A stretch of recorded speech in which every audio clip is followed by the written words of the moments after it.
All right, we're gonna try this again because the last screen recording program I tried to use did not work. My name is Brian Hannon. I'm a teacher at Hayfield Secondary School in Alexandria, Virginia, and we're going to go through the poem "The Leash." So the very first thing I want to do is I want to make sure that I understand what the poem is. So again, before you even start annotating, you need to make sure you read through it a couple times and understand what's literally taking place. So just for the sake of time, we are going with the assumption that I have read that and I think I have a pretty good understanding. And the basic point of the poem is that the woman wants to maintain some kind of hope in the midst of all this chaos that is taking place in the world. So now I'm going to go through the poem and basically look for all the language in there that contributes to that idea. So, okay, I've already annotated a couple things. So you want to make sure that when you're annotating stuff that you're actually writing complete sentences because again, it's going to kind of hold you accountable for the number of annotations you make as opposed to just circling it and then kind of forgetting why you circle those things and how they contribute to the poem as a whole. So, first thing I had mentioned was I noticed like the alliteration at the beginning. And again, I could really care less if you're able to identify alliteration unless you're able to discuss what the point is in relation to like how it contributes to the poet's message. So after the birthing of bombs of fork and fear, the frantic. So all these words come in very quick succession of one another. Okay, and again, they're all really harsh consonant words. So what I notice is that they kind of exacerbate the violence that these words kind of have in their denotative meaning. Bombs, forks, fear, frantic, which is tied with automatic weapons. Okay, they all kind of sound very explosive, which kind of, like I said, it makes it sound worse. So it's just kind of like underscoring how severe the violence is. Okay, the automatic weapons unleash the spray of bullets. So again, the words unleash and spray kind of have these connotations that it's uncontrollable. Like there's nothing that you can do to kind of keep these things contained.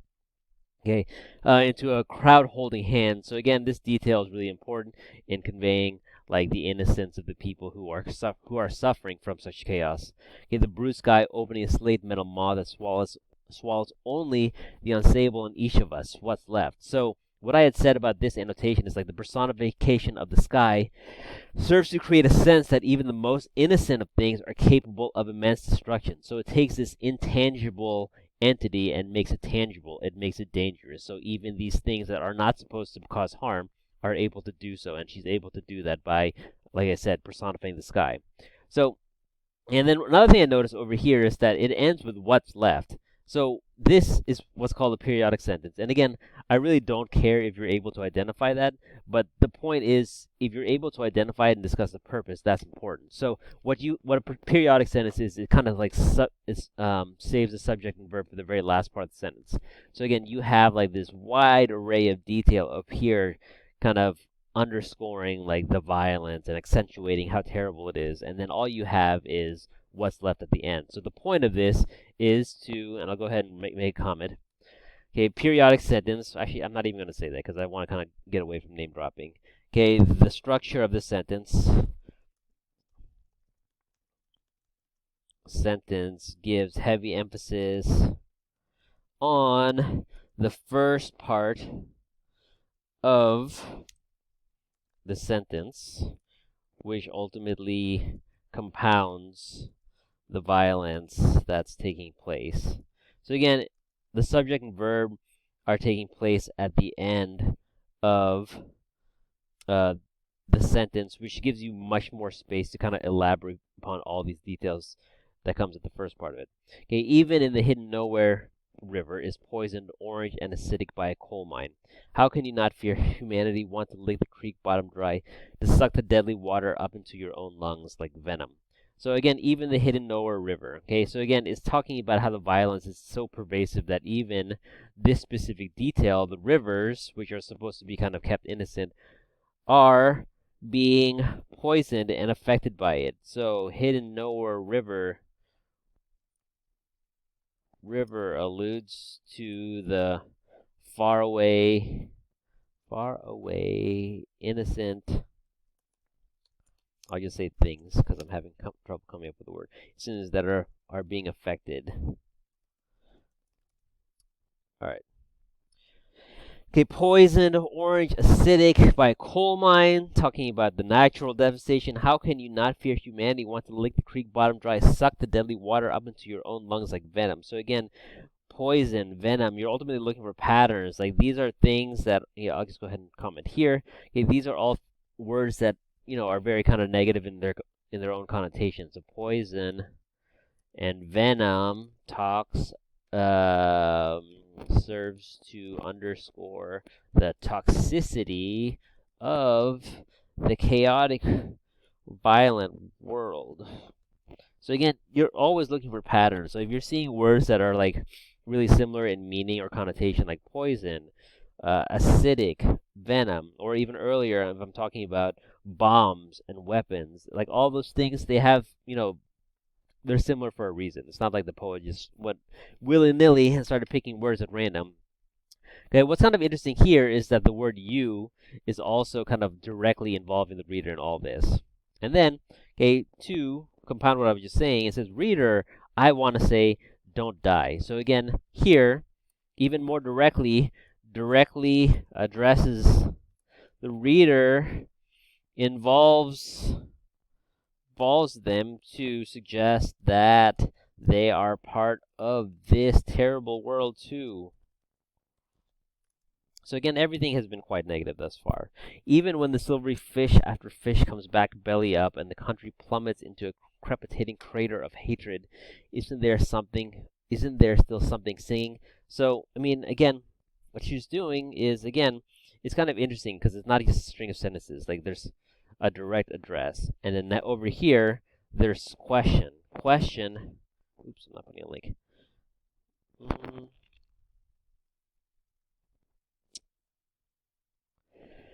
Question. I'd like to say serves to. I mean, that's a really good intro to your commentary. Question serves to illustrate the speaker's sense of confusion. So again, she just spent the last few lines talking about how terrible everything is in the world, but the fact that she's questioning it shows that like she's still having these feelings of what's the word? The word I'm thinking is unsurety, but that's not a word. So again, she's still kind of confused about like her state in this world. Like, yes, she acknowledges that everything is violence, but isn't there still something worth singing, or she still is holding on to some kind of hope that there is some beauty in this world? And then she says, the truth is, I don't know. So again, another sentence that discusses how unsure she is. Okay, but sometimes I swear I hear the wound closing like a rusted over garage door. I can still move my living limbs into the world without too much pain. I can still marvel at how the dog runs straight towards the pickup trucks, breaknecking down the road because she thinks she loves them. Because she's sure without a doubt that the loud roaring things will love her back, her soft small self alive with desire to share her goddamn enthusiasm until I yank the leash back to save her because I want her to survive forever. So again, you're always looking for shifts in poems because, again, like it kind of takes you through this gradual process of understanding. So when I see a word like but or yet, okay, that serves to show me that something else is going on. But sometimes I swear I hear it. Again, this is being used to show the speaker's sense of hope amidst all the despair. So if I see that but right there, that big old but, okay, it's showing me that, again, it's a shift in the poem, it's a shift in the tone. Sometimes I swear I hear it. Like she's kind of yearning for some semblance of hope. The wound is closing. So again, the wound is caused by all the violence. Closing like a rusted over garage door, so it's not easy. And I can still move my living limbs into the world without too much pain. So again, she's saying that she can sometimes feel like this sense of hope amidst all the despair without too much pain. She can still marvel. Like again, like can still, repetition of the can still,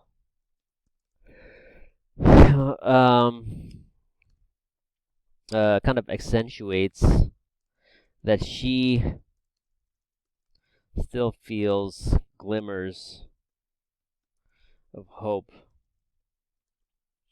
despite all the violence.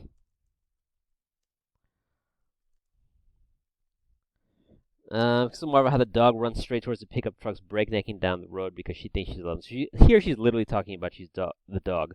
But again, the dog is kind of serving as like a figurative comparison, as like, the dog is running towards the truck. And again, they're saying breaknecking down the road because she thinks she loves them. Okay, they're roaring at her. So again, the trucks are serving are kind of being used to illustrate something violent, and the dog is running straight at them because the dog doesn't know any better. Because, okay, the roaring things will love her back, her soft, small self, alive with desire to share her goddamn enthusiasm. And again, so dog is being used to illustrate that unbound sense of hope and joy. Dog doesn't know any better. Dogs don't know any better. And again, there's kind of like a harsh word over here, and I'm going to say it again just because it's in the poem. I apologize if I'm offending you. But her goddamn enthusiasm. So again, yes, obviously that is a harsh word. Like, why is she saying that towards the innocent dog? Is it because she hates her dog? No, it's not because she hates her dog. It's because be- use of expletive shows her, again, like I said, she's not upset at the dog. Okay, she's saying that she has this goddamn enthusiasm. So again, like the fact that she's using such harsh words shows how jealous she is. Shows her jealousy of the dog's ability to kind of maintain this sense of hope. So again, like, since she's a human, she understands that these trucks are dangerous, but the dog, despite, all this chaos, is still kind of ignorant to all these terrible things. So again, the use of this word is kind of illustrating how jealous she is of the dog to maintain this enthusiasm despite all the chaos that was aforementioned in the poem. Okay, until I yank the leash back to save her because I want her to survive forever. Don't die, I say. So again, she's saying don't die to the dog as well. And we decide to walk for a bit longer, starlings high and fevered above us, winter coming to lay her cold corpse down upon this little plot of earth. Okay, the language is becoming a little less violent, a little less startling. Perhaps we are always hurling our body towards the thing that will obliterate us. Talking about the dog again, begging for love from the speeding passage of time, and so maybe, like the dog obedient at my heels, we can walk together peacefully, at least until the next truck comes. So again, this kind of illustrates, like, again, the language here, even though it has like cold corpse and like obliterate and like things that are still somewhat violent in nature, there's something much more calming and peaceful about it. So she, after having spent all this time talking about how terrible the world is, she still maintains a sense of hope for the world, that she can continue living a life of relative peace without having to worry about chaos and death. And again, like, you obviously have to find the specific evidence that conveys this idea that I just wrote down. He decided to walk a little bit longer. She's calling them starlings high and well, not themselves starlings, but starlings high and fevered above us. So they're talking about the beauty of the world. Winter coming to lay her cold corpse down upon this little plot of earth. So she's talking about this, true simplicities that she still has. And again, she kind of like ends with like a musing. Perhaps we are always throwing ourselves towards those things that are violent. Okay, begging for love from the speeding passage of time. And so maybe like the dog obedient at my heel, we can walk together peacefully. So again, kind of ultimately illustrates her main point, like she's looking for, desperately seeking this sense of hope and tranquility despite all these violent external factors. Here. Okay, and then the last line of the poem, or last part, says, at least until the next truck comes. Again, it's just kind of ultimately showing that she is realistic about her expectations. Like, she can hope for all these nice things to happen, okay, at least until the next truck comes. And again, so she, again, conveying her realistic expectations of the immutable, which means non-stopping, immutable violence of the world. But again, she's just hopeful for some peace despite. So again, yeah, I mean, that's ultimately the poem. Again, she's conveying this terrible world with all this violence, but again, ultimately she just wants to be like the dog. The dog is ignorant to all these terrible things that are going on, but again, it still maintains this unwavering sense of hope that they can still live peacefully, even just for a little while, until at least the next truck comes and she has to yank the leash back. So that's what I took from it. Again, there's